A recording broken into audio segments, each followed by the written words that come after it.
नमस्कार। मैं Shashi Prabha Saraswat, associate professor Hindi, Shri Kalyan राजकीय कन्या महाविद्यालय सीकर। प्रिय विद्यार्थियों, आप सभी का हार्दिक अभिनंदन है। आज की इस YouTube वीडियो चैनल पर जो हम अध्ययन करने जा रहे हैं वो निर्मल वर्मा जी का सुप्रसिद्ध निबंध परंपरा और इतिहास बोध, जो कि पिछले वीडियो में भी हमने किया है, उसी क्रम को, उसी कड़ी को अनवरत रखते हुए, जारी रखते हुए आगे बढ़ते हैं। और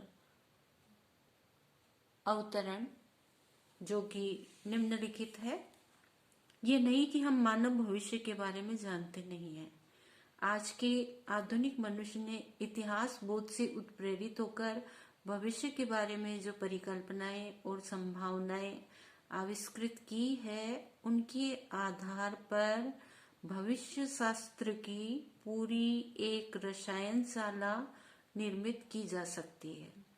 किंतु इस भविष्य का वर्तमान की विभीषिका से कोई संबंध नहीं है, बल्कि यूं कहें, वर्तमान की विभीषिका से बचने के लिए ही इस ऐतिहासिक भविष्य का निर्माण किया गया है। वह चाहे वर्गहीन समाज का स्वप्न हो या कंप्यूटर निर्धारित रोबो या यंत्र लोक, इसमें कोई अंतर नहीं पड़ता। हम समय में नहीं, एक काल्पनिक समय में जीते हैं। और विचित्र बात यह है कि इसमें मनुष्य की मृत्यु को देश निकाला दे दिया गया है, क्योंकि स्वयं अपनी मृत्यु से भयभीत होकर हमने भविष्य लोक में शरण ली है। निम्नलिखित अवतरण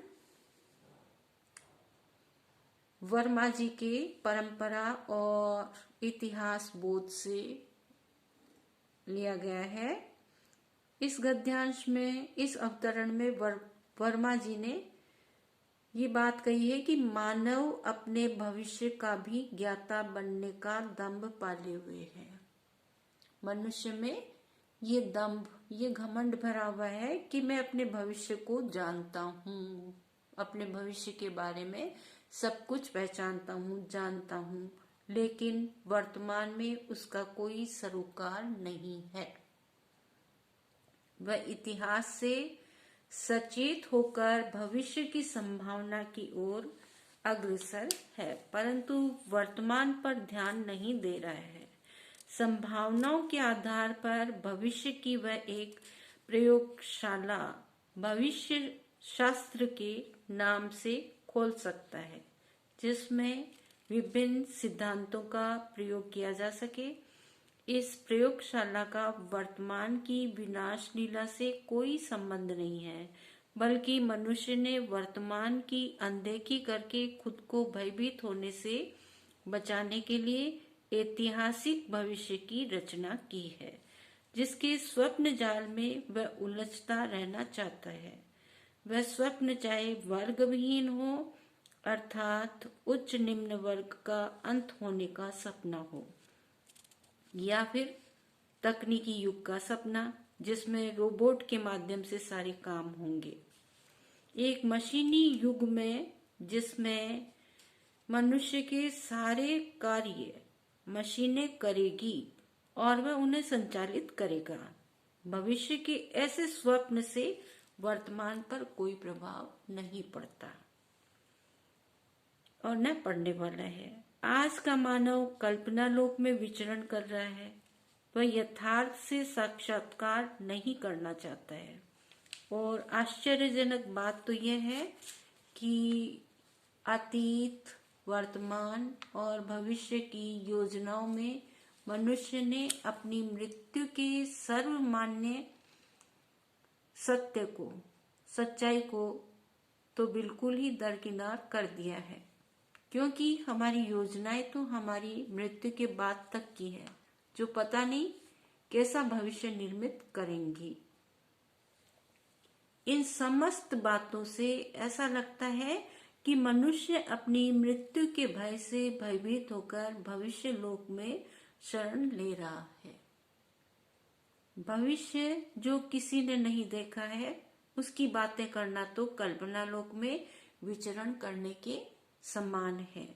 हम यथार्थ से भयभीत होकर भाग रहे हैं, किंतु यथार्थ से भागने से हमारा भविष्य भी सुरक्षित नहीं रह पाएगा।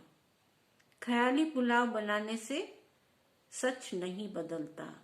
हमें वर्तमान को संवारना होगा, क्योंकि वर्तमान ही हमारा भविष्य निर्धारित करेगा।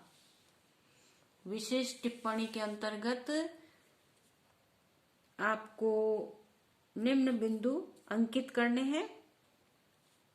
भविष्य शास्त्र ऐतिहासिक भविष्य जैसे शब्दों का प्रयोग निबंध में एक नयापन लाता है। सरल, संक्षिप्त एवं प्रभावपूर्णता से युक्त शब्दावली का प्रयोग इस अवतरण में हुआ है।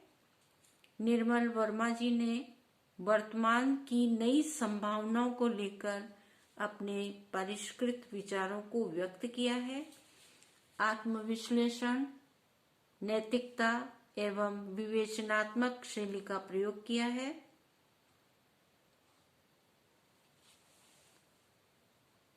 बहुत बहुत धन्यवाद।